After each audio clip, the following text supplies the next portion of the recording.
I'm Rajesh T. Venkatramanan, reading 120 words English shorthand dictation. My dictation is helpful for you. Please like, subscribe, add public comments, and share to our friends. Okay, we can start. I'm speaking to you tonight with a deep sense of distress and shock over what has happened in Madras state on account of apprehensions which seem to have been aroused on the language question. I cannot adequately express my sorry at the loss of life, and my thoughts and sympathies are with those who have suffered so grievously. The strong emotion which have found expression in tragic events are apparently based on a feeling that assurances given earlier on the question of language have not been fully observed. There also seems to be a misunderstanding of the constitutional and legal position and of the policy decisions taken by the government of India.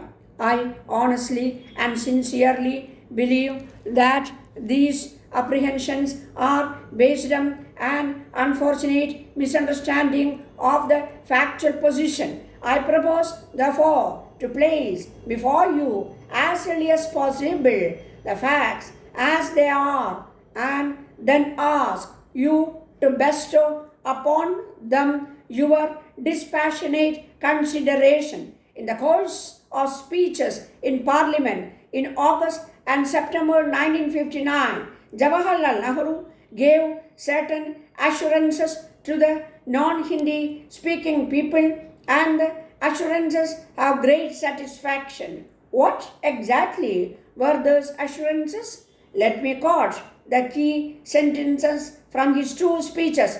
English, he said, can be used by any state in writing to the government. The reference obviously was to the central government on writing to each other. He went on explain that while for internal state work presumably the state language would be used, there would be no limitation on the use of English in dealings on the all India scale between states. Continuing, he said, there is no limitation of time even to that, except when people generally agree, and I had said that these very people in the non-Hindi speaking areas who might be affected should agree. In other speech, he said, I believe also two things. There must be no imposition. Secondly, for an indefinite period, I do not know how long I would have English is an associate language, because I do not wish the people of the non-Hindi areas to feel that certain doors in advance are closed to them. So I would have it as an alternative language as long as people require it, and the decision for that I would leave not to the Hindi knowing people but to the non-Hindi knowing people. Amplifying his remarks, he added, Hindi progressively develops. I would try for that. I lost English to Hindi progressively develops. I would try for that. I leave English to come into the picture to be used as long as in people require it. Some states have followed it. They can go on using it and gradually allow languages to develop and to replace English. There were the assurances given by Pandit Ji, and I wish to reiterate that we stand by them fully and solemnly. They will be honored both in letter and in spirit without any qualification or reservation. In order to remove all doubts, I would like to state what the policy decisions are to. First, every state will have complete and unfettered freedom to continue to transact its own business in the language of its own choice, which may be the regional language or English. Secondly, communications from one state to another will either be in English or will be accompanied by an authentic English translation. This is based on a unanimous decision of the state chief ministers. Similarly, English translations will be available of Hindi communications addressed to the center by any state or the public. Thirdly, the non-Hindi states will be free to correspond with the central government English, and no change will be made in this arrangement without the consent of the non-Hindi states.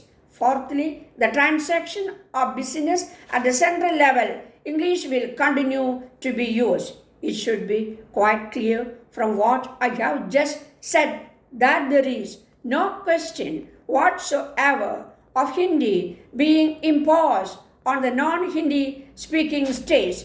It is also clear that English will continue to be used in non-Hindi states for as long as the people consider such use to be necessary. I would now like to talk about recruitment to the services. It is in the minds of the students community. So far, English has been the only medium for the examines sitting for the Union Public Service Commission examinations. Even now, English will continue as a medium and its use will not be discontinued unless the people from non-Hindi speaking area themselves ask for it. It is quite true that in accordance with the provisions of our constitution adopted in 1950, Hindi has become the official language of the Union with different from January 26, 1965.